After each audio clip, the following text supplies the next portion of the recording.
I exposed my aunt after she claimed I was faking my disability for attention. She then ends up attacking me and putting me in hospital.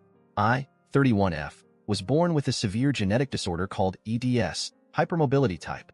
The illness varies greatly from person to person. Most can lead relatively normal lives with some pain and problems. EDS is essentially a group of disorders caused by defective collagen in the body. This results in a host of issues, including joint hypermobility, which causes joints to be so loose and unstable that they dislocate or subluxate, partially dislocate, constantly. Severe joint and soft tissue pain due to the constant dislocations and the resulting damage to the joints, among other things. Extreme chronic fatigue. Skin that bruises easily and, in thin areas, can even tear. Dizziness when standing up because my blood pressure drops rapidly. About 11 years ago, my disorder worsened significantly, and I was forced to start using a wheelchair to get around, as walking more than 100 feet became extremely dangerous for me. The risk of falling due to a hip dislocation was high. In the last 3 years, I upgraded to an electric wheelchair because pushing a manual chair became too painful. For reasons I don't fully understand, my aunt, 54F, has an extreme dislike for disabled people, especially those in wheelchairs who can still move their legs. For 11 years, whenever we were alone, she treated me worse than a dog and insisted that my disorder was completely fake and made up. She claimed I was lying about it because I wanted all the attention focused on me, believing I was jealous of anyone else receiving attention, especially her. I tried to confront her about it and talk things out, but since I was already overwhelmed by my condition, I ended up keeping her comments to myself. Since I'm not confrontational and don't see her often throughout the year, I didn't want to burden anyone with it, especially as I already had to ask for so much help from the people around me, and my parents were exhausted from all the doctor's visits during that time. So, for the past 11 years, I've just ignored every comment she made when we were alone because I had grown accustomed to it. I absolutely didn't care what she thought at this point, and knew she was just being an idiot. That was until things really escalated last week when I went to visit my aunt for our yearly family dinner. She was the one who organized the dinner this year. All was going well until she drank more than usual and became a lot snarkier toward me in front of the family. This caused some family members to call her out and tell her it was inappropriate and uncalled for. She silently fumed, giving me death stares afterward. My parents noticed this and kept an eye on her.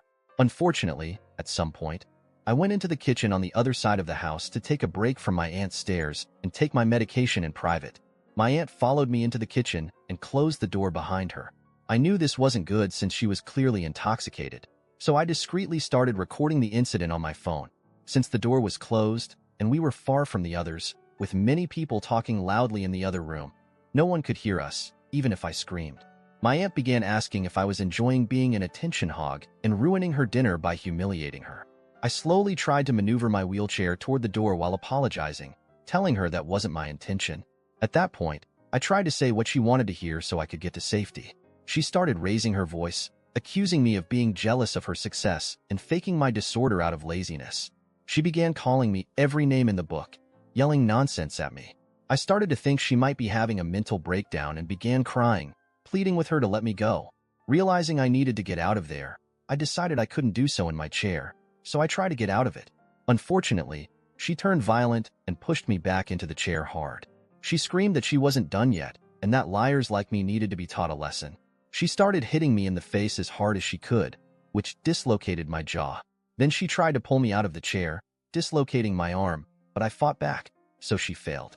She then somehow managed to push my chair over on its side, causing my foot to get stuck behind the footrest. Luckily, my dad, noticing my absence and that my aunt was also gone, became concerned and began searching for me. My father later told me I let out such a blood-curdling scream that it was audible throughout the entire dining room, prompting him and my mom to sprint toward the sound. At this point, I was starting to lose consciousness from the pain. I remember my dad bursting through the door. From what I was told, my dad body-slammed my aunt, his younger sister, and punched her to make sure she stayed down. My mom screamed for someone to call 911, which my nephew did immediately. My mom then got me free from the wheelchair and tried to recall her first aid training. Meanwhile, my dad pinned my aunt to the floor while my aunt's husband stood there in complete shock, not knowing what to do.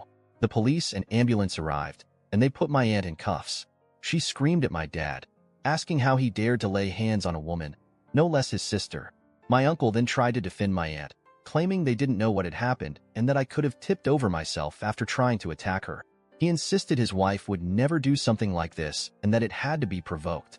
He apparently said much worse things, but my parents won't specify what exactly.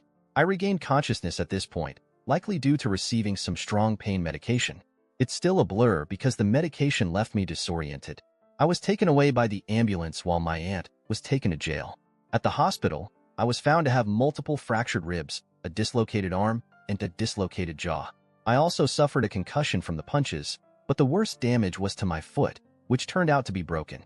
I also have cuts and scrapes everywhere because my skin is so fragile.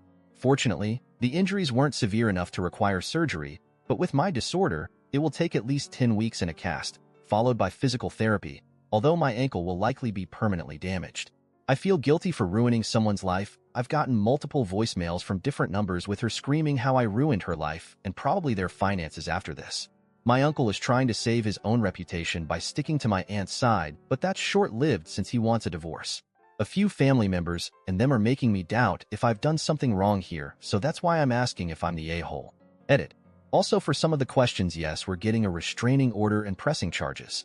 The thought of her coming after me is too much. For people wondering how I was given pain meds when I wasn't conscious. As I said, I think I regained it due to pain meds, but I don't remember a lot of what happened due to the pain, but I'll ask my parents when I got the meds.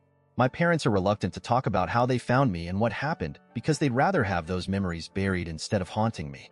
The footage was handed over to the police and is backed up on multiple platforms. I'm currently thinking I'm going to sue since I have insurance that covers legal costs for me. TLDR. My aunt ended up putting me in hospital and severely injuring me because she thinks I'm faking my genetic disorder to get attention. I recorded the whole attack and put it online after they tried to say I'm lying and I attacked her. Now everyone in our family has gone no contact, even her church. Her husband wants to divorce her, so she's AITA for posting it online and ruining her life.